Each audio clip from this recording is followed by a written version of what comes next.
Je regarde plutôt ici, Tu regardes. Voilà. l'écran, là, enfin, Voilà.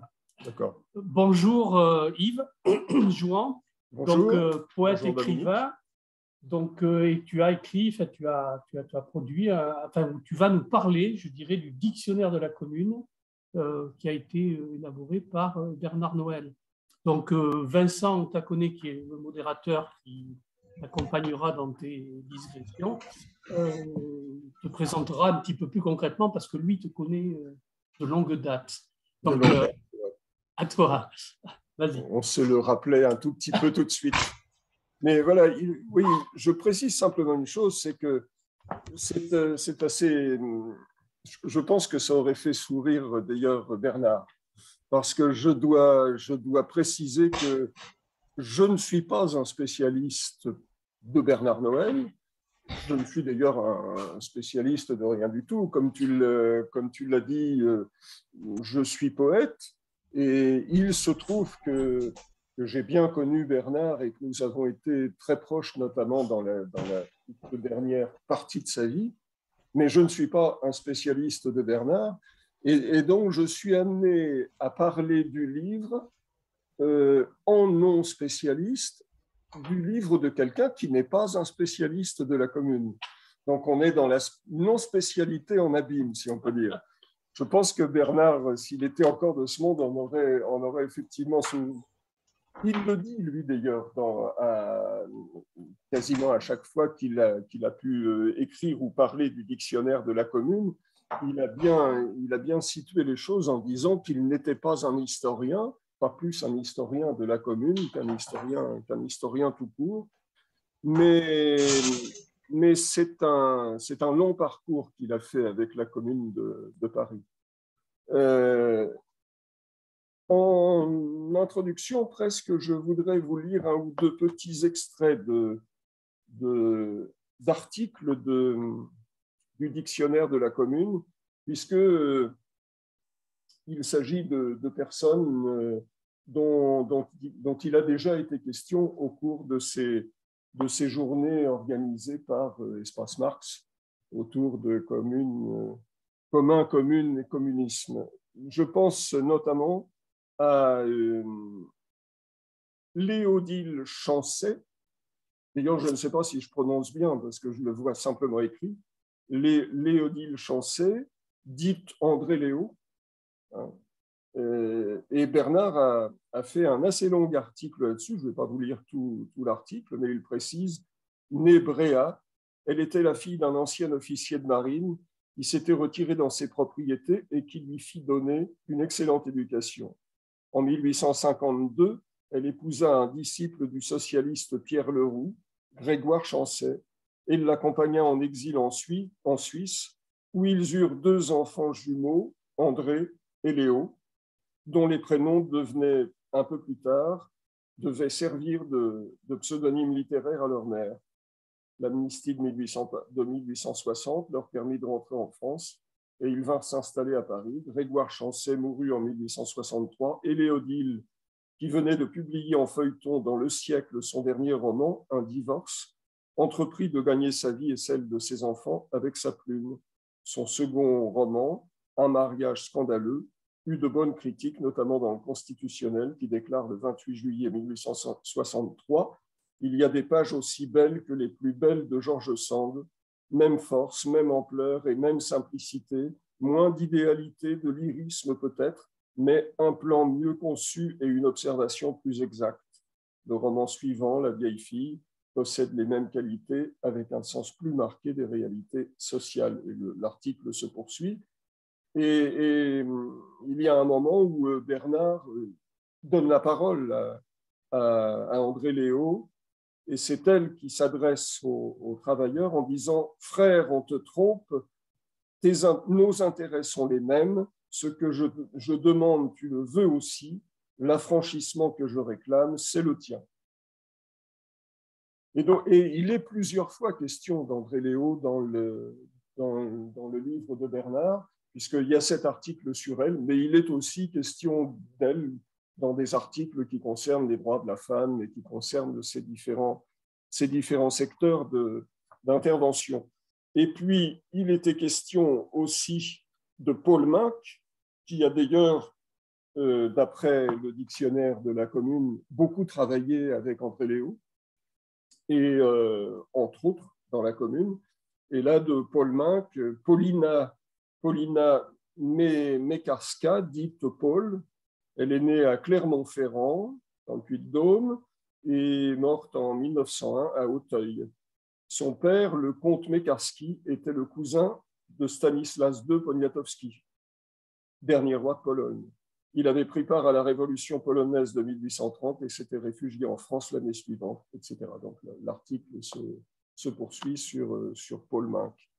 Et puis, il va être tout à l'heure question de Léon Mélier, j'essaye de bien prononcer comme tu le vois, dit Léo, Léo Mélier, et là aussi, il y a un article assez long et assez dithyrambique, évidemment, de Bernard Noël sur Léo Mélier, qui était, lui, donc, de votre région, ici.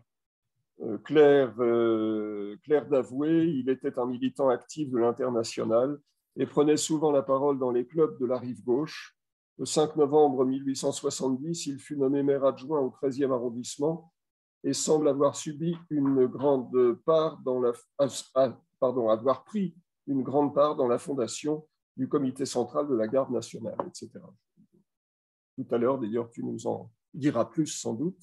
Mais il y a un assez long article, et lui aussi, d'ailleurs, son nom revient dans différents endroits du dictionnaire de la commune. En fait, ce sont les conversations par mail que j'ai eues avec Vincent et avec Dominique qui m'ont amené disons, à regarder ces trois articles-là. Et c'est quelque chose que j'aime faire avec le dictionnaire de la commune. J'ai été guidé par le hasard de la préparation qu'a faite Espace Marx autour de ces journées, mais j'aime simplement ouvrir au hasard et regarder un article. Et par exemple, il m'est arrivé l'autre jour, il se trouve que j'anime un groupe, un atelier d'écriture pour monsieur et madame tout le monde, dans une ville qui s'appelle Montreuil-Bellay, une petite ville en Anjou.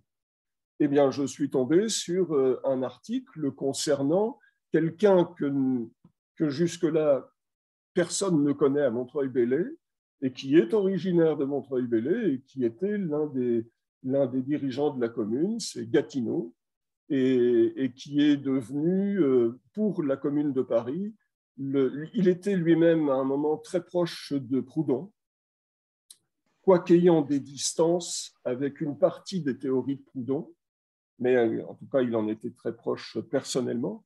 Et il a été chargé par la commune de la direction des bibliothèques, et notamment de la bibliothèque Mazarine. Et voilà que je retrouve donc la trace de cet homme-là dans le dictionnaire de la commune. Je pense que ce dictionnaire amène à comme ça lever des sortes de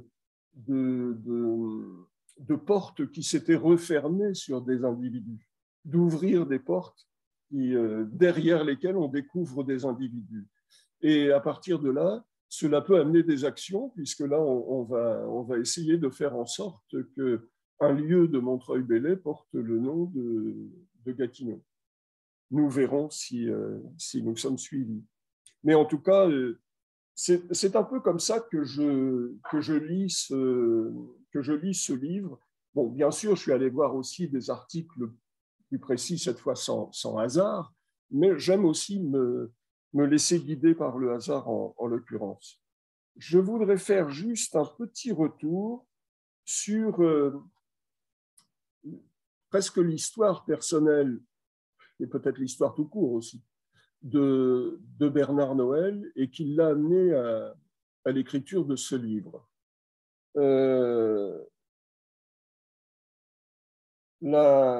La première édition du livre se fait en 1971. Or, la dernière, c'est en 2021.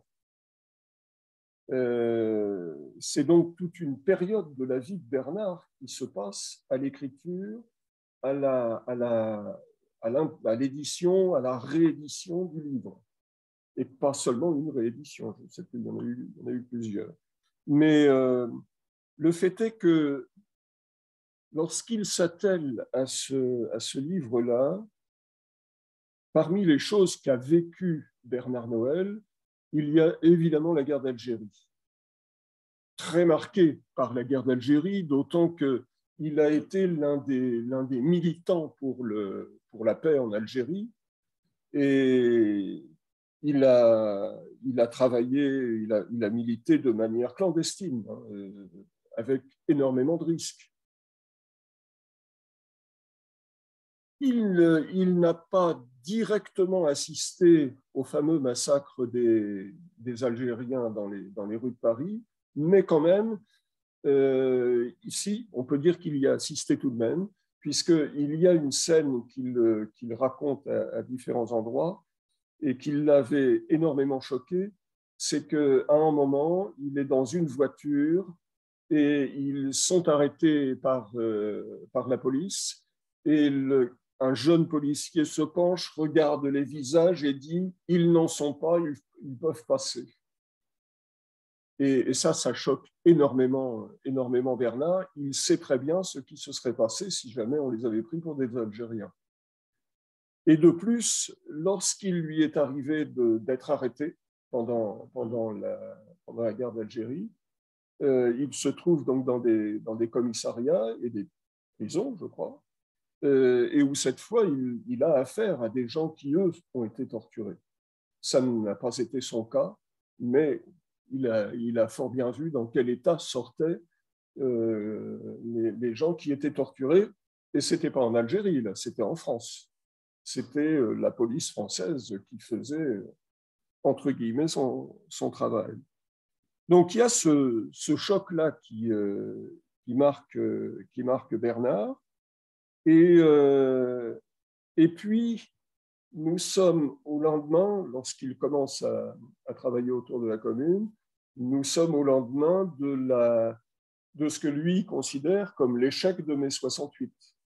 Donc là aussi, c'est quelque chose qui le choque énormément. Et il y a chez lui une volonté, c'est pas une volonté de régler ses comptes avec la société, parce que je crois qu'on ne règle pas ses comptes avec la société, mais une volonté d'être offensif relativement à cette société-là. Et il l'est de deux manières.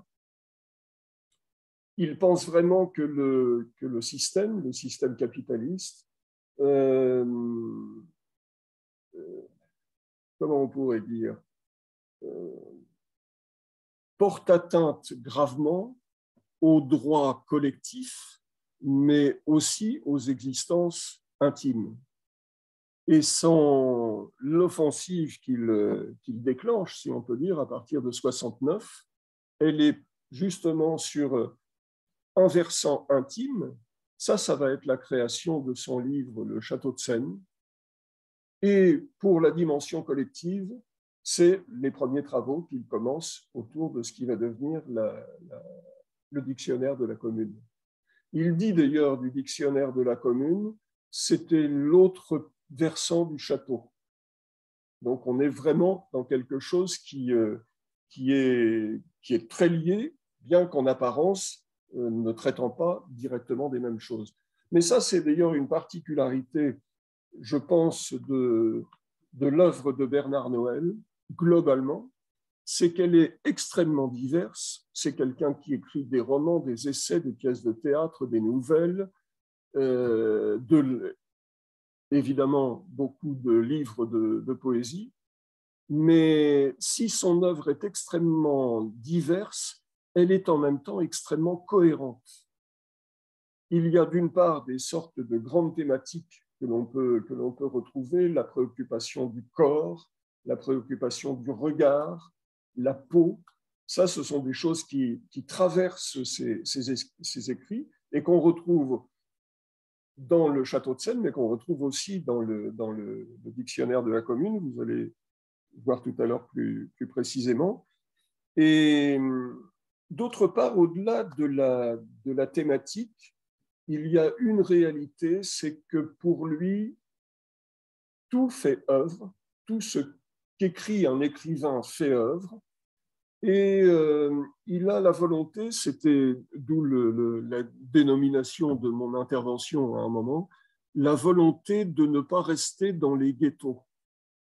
Et lorsqu'il commence ce qui va devenir le dictionnaire de la commune, il fait un dictionnaire particulier puisque pour lui, il est dans ce qu'il a appelé dans des interventions qui concernaient le dictionnaire de la commune, ce qu'il a appelé le transgenre. Le transgenre, c'est un terme qu'on emploie en ce moment avec une autre acception, mais c'est le surgenre. Il parlait à propos de l'écriture donc allant de la poésie, du théâtre, du roman au dictionnaire. C'était ce qu'il appelait la création du surgenre. Il espérait créer le surgenre. On était donc dans le dépassement de ce qui pourrait être les ghettos littéraires. Et même s'il donne une place particulière à la poésie, pour ce qui concerne l'émanation, le travail du sens. Mais il y a aussi une place particulière du dictionnaire de la commune dans ce sens-là, si on peut dire. Et puis,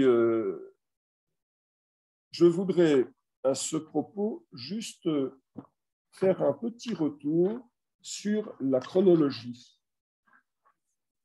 qui est assez parlante sur ce plan-là. Je le disais donc tout à l'heure, au lendemain de mai 68, en 1969, c'est la première édition du Château de Seine. Il ne l'édite pas sous son nom, il l'édite sous le nom de Urbain d'Orlac, qui est d'ailleurs un peu lié à un village de son origine, mais Urbain d'Orlac. Et c'est la même année qu'il se lance dans la rédaction du dictionnaire de la commune. Il édite le Château de Seine la même année où il l'écrit, parce qu'il l'écrit en quelques mois, très rapidement, alors que le dictionnaire de la commune va lui demander beaucoup plus de temps. Là, nous sommes en 69. Le Château de Seine paraît et il est censuré cette année-là. Mais pas l'auteur, puisque l'auteur est anonyme. On ne sait pas qui est l'auteur, entre guillemets. Et en 1971, paraît la première édition du dictionnaire de la commune chez Hazan. Le 23 novembre, reparution du Château de Seine chez Jean-Jacques Pauvert, mais cette fois sous le nom de Bernard Noël. Et là, ça va amener, ça demande un peu de temps, mais ça va amener les pouvoirs publics à attaquer en justice l'auteur, puisque cette fois, on sait de qui il s'agit. Et le procès se passe en 1973. C'est intéressant de noter ce qui se passe là, parce que il se trouve que divers écrivains et philosophes et intellectuels ont été contactés pour soutenir Bernard Noël.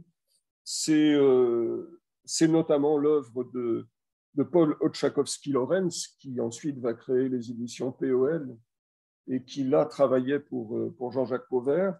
Et je suis en train de chercher le nom de celui qui a travaillé avec lui autour de la constitution de cet ensemble d'écrivains pour Bernard Noël, c'est Jean Frémont, bien sûr. Jean Frémont. Ils ont contacté énormément d'intellectuels et il y a donc un certain nombre de personnalités qui ont répondu à l'appel, dont Jean-Paul Sartre, enfin différents auteurs, et entre autres Louis Aragon. Je vous lis ce qu'écrit Louis Aragon à ce moment-là. Le Château de Seine est à mon sens un grand poème voyez qu'on est là aussi dans le surgenre, puisqu'Aragon parle d'un roman et dit c'est un grand poème. Le Château de Seine est à mon sens un grand poème qui ne peut inciter personne à la dépravation. Il est attaqué, Bernard Noël est attaqué pour atteinte aux mœurs. Enfin, comment c'est pas atteinte, c'est l'outrage, outrage aux mœurs. Et voilà, Aragon prend le contre-pied, qu'il ne peut inciter personne à la dépravation. Il n'a aucunement le caractère d'une leçon donnée, pardon.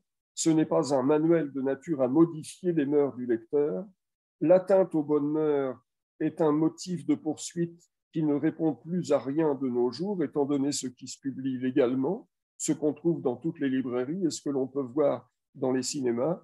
Je considère en tout cas comme un scandale l'application de ce motif aux poursuites contre le Château de Seine.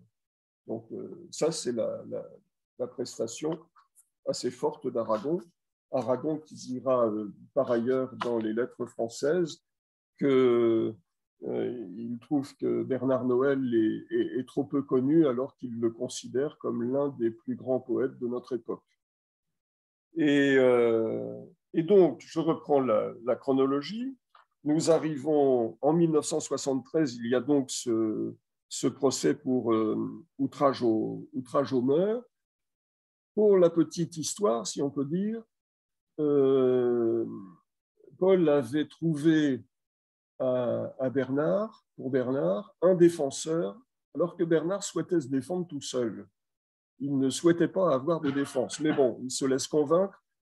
Et son défenseur était, à l'époque, un jeune avocat qui sera ensuite le ministre de la Justice de Mitterrand.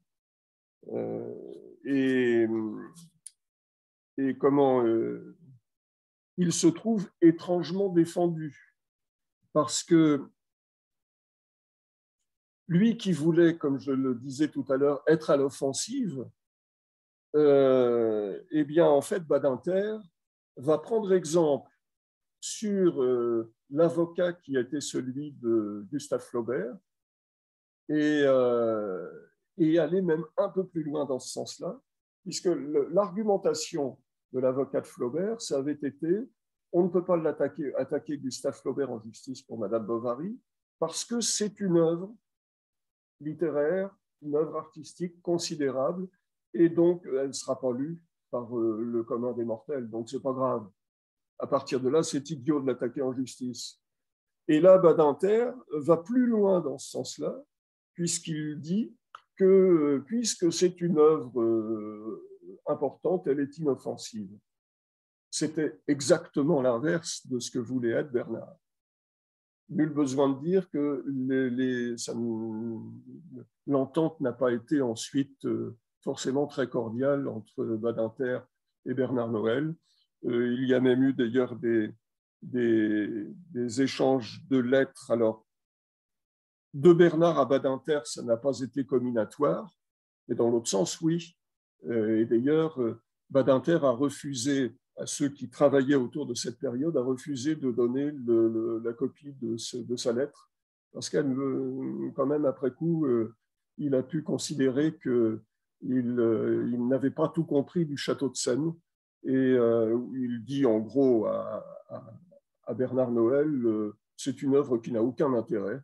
Je l'ai défendu pour défendre une cause, mais franchement, vous êtes un mauvais écrivain. Bon, voilà.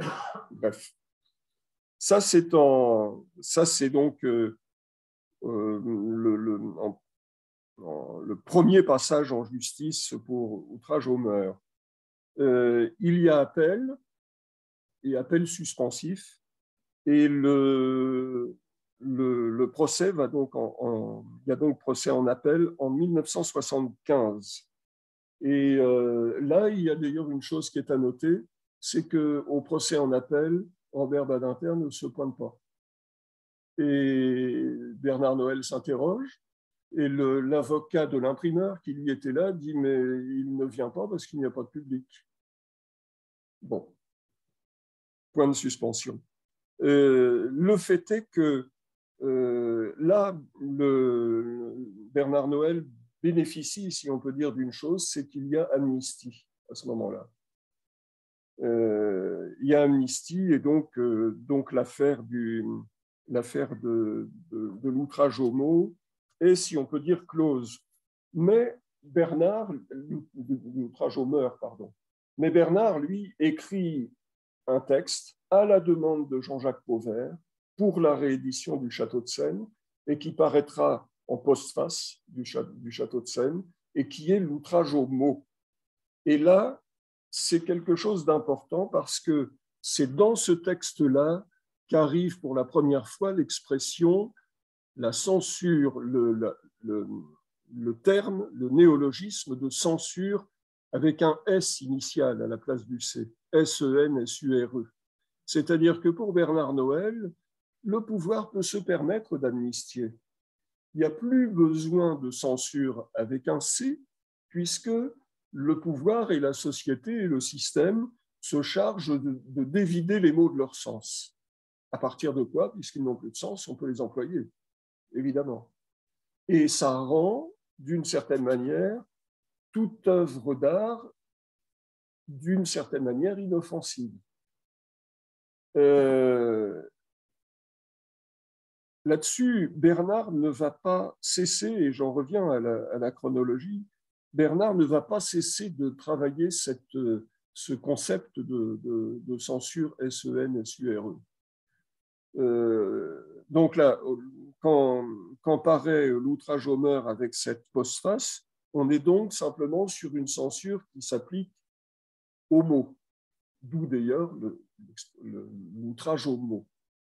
Et en 1978, là nous étions, pardon, pour l'outrage aux mots en 1975.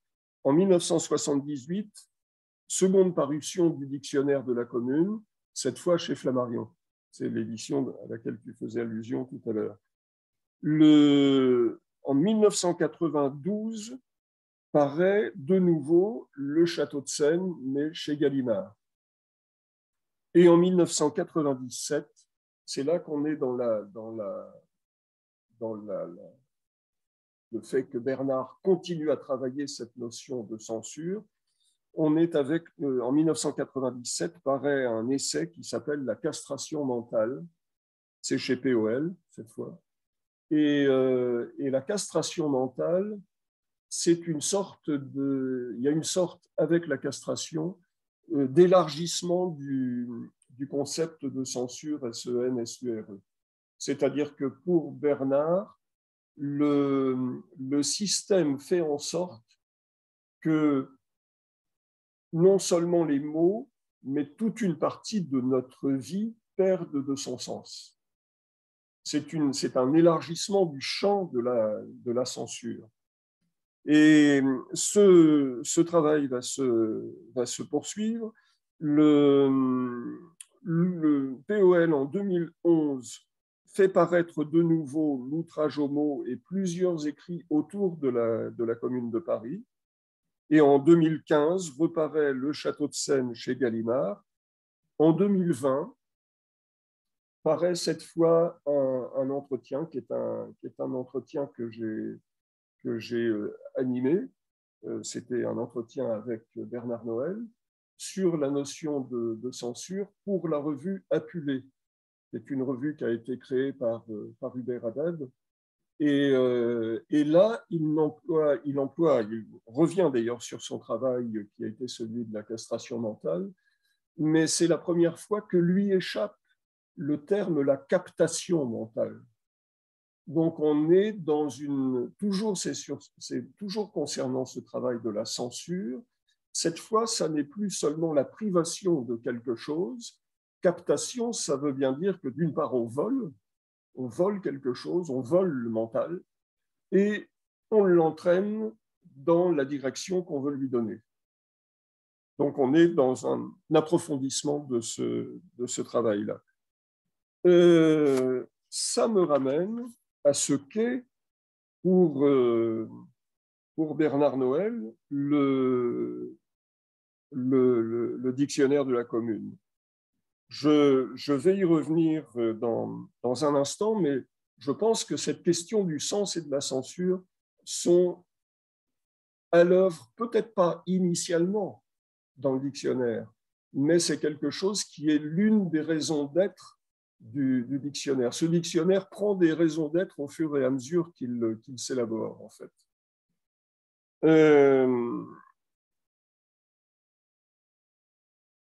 Retour sur les événements historiques.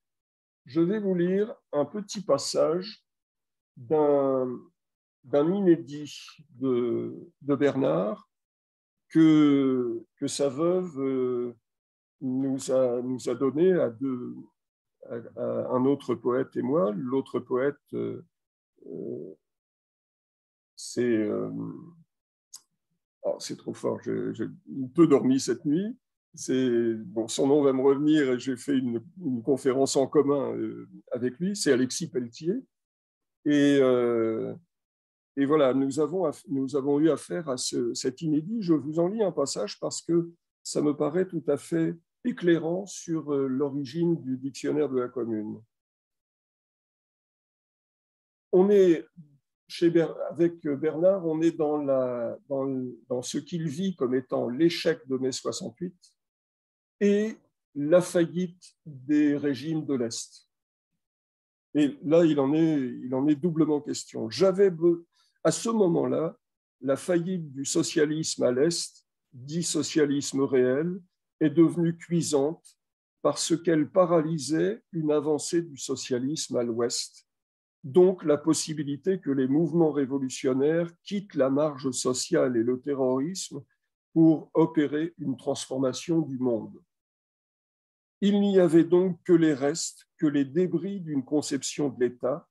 Et ce qui me frappait, c'était, chez les trois grands hommes de la pensée marxiste, le fait que tous trois faisaient référence à la commune comme au modèle de l'État à venir. Le problème était que ce modèle demeurait flou, en réalité que la conception communaliste n'était nulle part explicitée.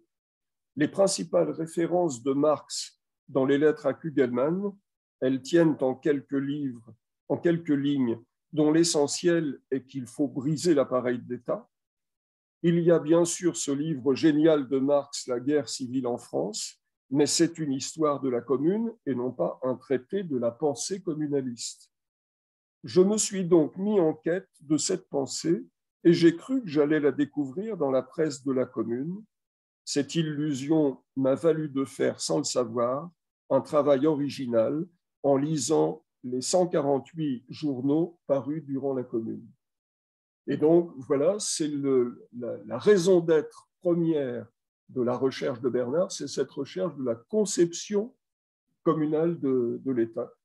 Recherche qui ne va pas aboutir. Il n'y a pas d'écrit qui condense une conception communale de l'État. Mais en tout cas, le processus de recherche est engagé et c'est ce qui va aboutir au dictionnaire de la commune. Et je voudrais également vous lire ce qu'il appelle la scène primitive, qui est reparu chez POL il y a quelque temps. La scène primitive, voilà. Il le dit d'ailleurs à plusieurs endroits, dans plusieurs entretiens, il en a parlé, de cette scène qui le hante. Depuis des années et des années, une scène me poursuit. Je ne l'ai pas vue et cependant je la vois derrière mes yeux. Vous voyez qu'on retrouve cette thématique du regard, des yeux, etc. On a l'impression que Bernard, d'ailleurs dans différents passages du dictionnaire de la commune, a les choses en face de lui, sous les yeux. Je la vois derrière mes yeux, au croisement de la mémoire et de l'imaginaire, là où fantômes et fantasmes se forment et apparaissent. Cette scène a eu lieu dans les derniers jours de mai 1871 à Paris. Un troupeau de communards que l'on vient d'arrêter et qu'encadrent les Versaillais passe devant la foule ameutée sur les boulevards dans les parages de l'Opéra. Une foule de bourgeois bien mis qu'accompagnent leurs épouses en tournures et toilettes. Tous ces gens qui ont eu peur clament un soulagement haineux et victorieux. Mais voici que, dans l'excitation générale, quelques-unes des femmes s'avancent vers les prisonniers et tout à coup arrachent la longue épingle qui retient ensemble chignon et chapeau, puis la manient à bout de bras pour crever les yeux sous les applaudissements et les rires. Je ne vous lis pas tout le texte, mais je poursuis un tout petit peu plus loin parce que c'est la réflexion de Bernard à propos de ces actes terribles-là. Il parle d'aujourd'hui, cette fois. Les riches ne crèvent plus les yeux des révoltés avec des épingles à chapeau, mais avec des images. Cet aveuglement a l'avantage de n'être ni salissant ni douloureux. Le pouvoir est à nouveau divin puisqu'il peut agir invisiblement. Il faudra sans doute beaucoup de temps pour qu'on aperçoive dans cette invisibilité un crime contre l'humanité, puisqu'on ne l'a pas mieux distingué chez la mafia du sang contaminé, qui pourtant a servi la propagation du sida avec bien plus d'efficacité que notre sexualité rendue pécheresse. Et là arrive un terme qui serait d'une certaine actualité. Le virus, lui aussi, appartient à l'invisible.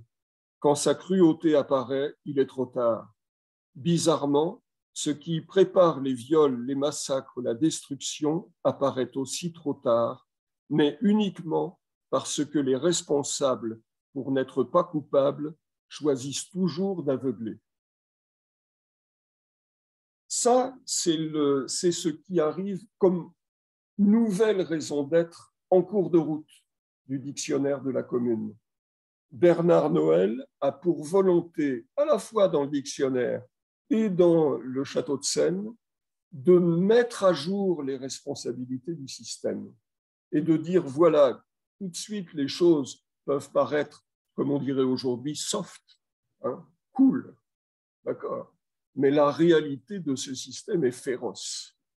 Et d'ailleurs, dans les conversations que j'ai eues avec Bernard, il a souvent employé ce terme de férocité. Je sais de quelle férocité ce système et cette classe sont capables.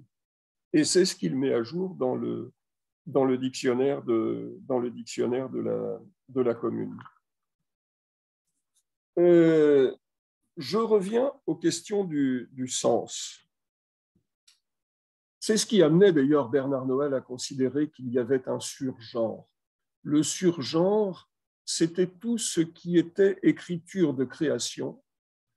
Et écriture de création, ou écriture de recherche, pour lui, c'était quelque chose justement qui produisait du sens. Et ce dictionnaire de la Commune, pour lui, va être producteur de sens. À différents égards, d'ailleurs.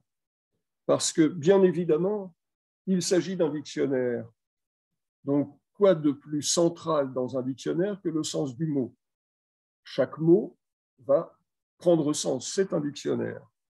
Donc, en ce sens-là, sans jeu de mots, il est producteur de sens au même titre que va l'être un dictionnaire. Mais il y a plus que ça. Parce que, je le disais tout à l'heure, avec la castration mentale et avec la captation mentale, on est dans un élargissement du champ de la censure, S-E-N-S-U-R-E. Mais il y a aussi élargissement du regard de Bernard sur le sens. Or, il dira de la Commune de Paris, la Commune a produit un sens qui la dépasse, mais qui n'existerait pas sans elle. Et autre aspect du dictionnaire de la Commune en termes de création de sens, mais au fond, c'est retrouvailles avec le sens qu'a créé la Commune. Et d'autre part, il est également producteur d'un autre sens. Je crois que les réflexions de Bernard autour du dictionnaire de la Commune vont l'amener à considérer qu'avec ce dictionnaire, il donne au lecteur la place de producteur de sens.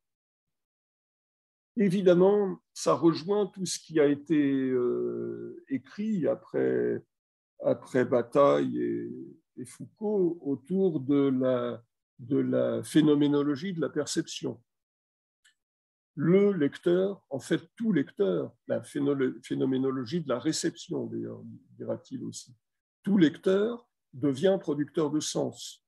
Bernard lui-même dira que le lecteur fait son poème. Quand il lit un poème, le lecteur fait son poème, qui n'est pas forcément tout à fait celui de l'auteur. Il le vit différemment, il produit un autre sens. Mais là, c'est particulièrement vrai pour le dictionnaire de la commune. Je vous lis un écrit qui a été l'un de ceux de Bernard Noël autour du dictionnaire et autour de la commune. Je lis la page 55 de ce qui est paru chez POL.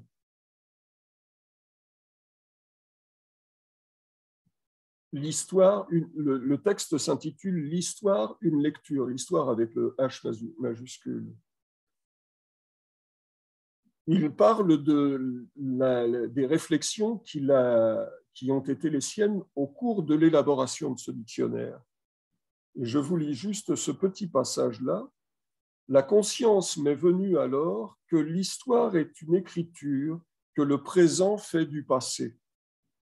C'est donc un texte et qui fonctionne comme tel en produisant sa propre crédibilité. Autrement dit, le sens et la vérité de l'histoire sont les effets d'une représentation et non pas d'une réalité. Le réel n'a fourni que des matériaux et l'écriture les a disposés pour créer l'histoire. Le dictionnaire, qui permet d'ordonner les matériaux historiques sans mimer un déroulement temporel, me semblait la forme la plus adéquate de cette histoire nouvelle que je voulais débarrasser du sens qu'impose automatiquement la temporalité. Au lecteur de relier les faits dispersés dans l'ordre alphabétique et de saisir qu'il est, lui, le producteur du sens. » Donc, le dictionnaire de la commune est également un outil de production de sens, dans ce sens-là, cette fois. Parmi les articles du dictionnaire de la commune, il en est un également que je souhaitais vous lire parce que, voilà, là, on a en gros cerné quelques-unes des causes de la création du dictionnaire de la commune et puis des raisons d'être qui arrivent en cours de route. Cela donne une œuvre tout de même très étonnante, parce qu'on est dans un dictionnaire complètement inhabituel. Généralement, les dictionnaires sont faits par des spécialistes de quelque chose, soit des spécialistes de la langue, par des linguistes, soit je vois par exemple, j'ai offert il y a quelque temps à ma compagne un dictionnaire du tango, c'est fait par des gens qui pratiquent le tango. Bernard Noël n'est pas un historien, n'a pas pratiqué la Commune de Paris, et donc son dictionnaire est d'abord une œuvre littéraire.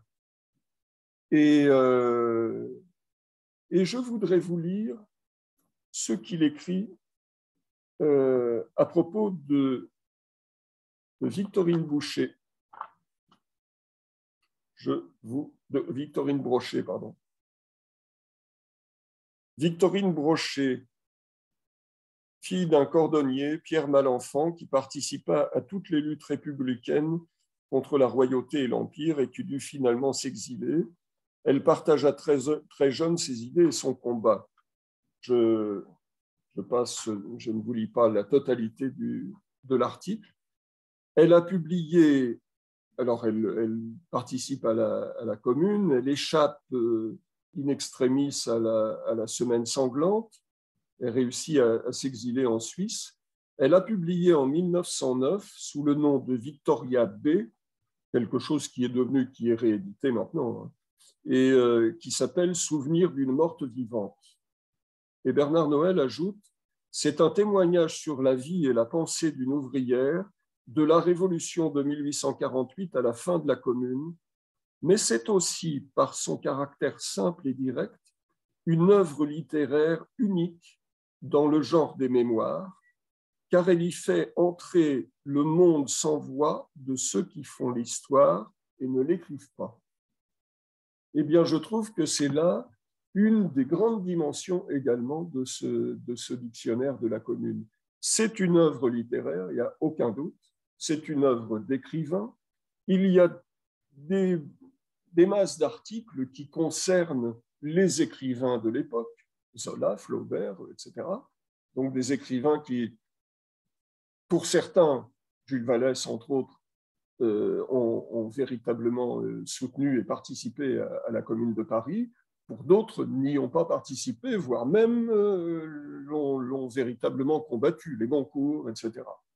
Mais donc, c'est un regard d'écrivain sur leur positionnement. Et d'autre part, on le voit avec Victorine Boucher, il y a aussi dans le dictionnaire de la commune une mise en avant de ces producteurs d'écriture qu'ont été les communards, à la fois dans les écrits officiels de la commune, mais aussi dans leurs écrits propres, comme ces mémoires dont on parle tout de suite. Et je trouve que ce qu'il dit des sans-voix, c'est vraiment ce qu'on voit quasiment en permanence. On voit se croiser là-dedans les sans-voix et les grands noms que tout le monde connaît. Et par exemple, parmi ceux qui ont complètement disparu, au moins à un moment de l'histoire et de l'histoire de la littérature, il y a un certain Arthur Arnauld que découvre Bernard à cette occasion-là, et qui a écrit un livre dont tout de même le titre a fait Florès, mais Florès sous une autre signature, c'est L'État et la Révolution. Et L'État et la Révolution, alors Bernard pense qu'il va d'ailleurs trouver là-dedans la conception communale ou d'un communard de l'État, or en réalité il n'en est rien. Mais est resté le titre qu'ensuite a repris Lénine, qu'il connaissait. Lénine connaissait cet ouvrage-là, c'est tout à fait évident. Mais Arthur Arnould lui-même, qui a été vraiment un acteur de la commune, a complètement disparu. Et même d'ailleurs, comme à la fin de sa vie, il écrira des ouvrages beaucoup moins importants, des romans faciles, etc., Bernard Noël dit qu'il s'est lui-même effacé, en quelque sorte. Mais ce personnage-là va le hanter et il est largement présent dans le dictionnaire de la commune. Et puis, je voudrais vous lire simplement le premier article du dictionnaire. C'est tout à fait symptomatique de cette réapparition des gens simples complètement disparus dans l'histoire de la commune. Il s'agit de Pierre-Eugène Ahab. Ce monsieur s'appelait Ahab. Son nom s'écrit A-A-B. Donc voilà, Ahab Pierre-Eugène, Paris 1835, c'est sa naissance, mais on ne sait pas quand il meurt. Ce briquetier, élu capitaine de la garde nationale le 10 avril 1871, fut fait prisonnier par les Versaillais le 22 mai et condamné par le troisième conseil de guerre le 22 décembre suivant à la déportation simple. Il fut ainsi l'un des 7496 communards condamnés à la déportation. S'il figure ici au lieu de tant d'autres, c'est que l'orthographe de son nom permet qu'il occupe en tête de ce livre la première place en manière d'hommage à tous ces hommes dont l'ordre, pendant près de 10 ans, fit des morts vivants après avoir fait des milliers d'autres morts. L'ordre réprima pour l'exemple. Ici, Ahab est donc également un exemple.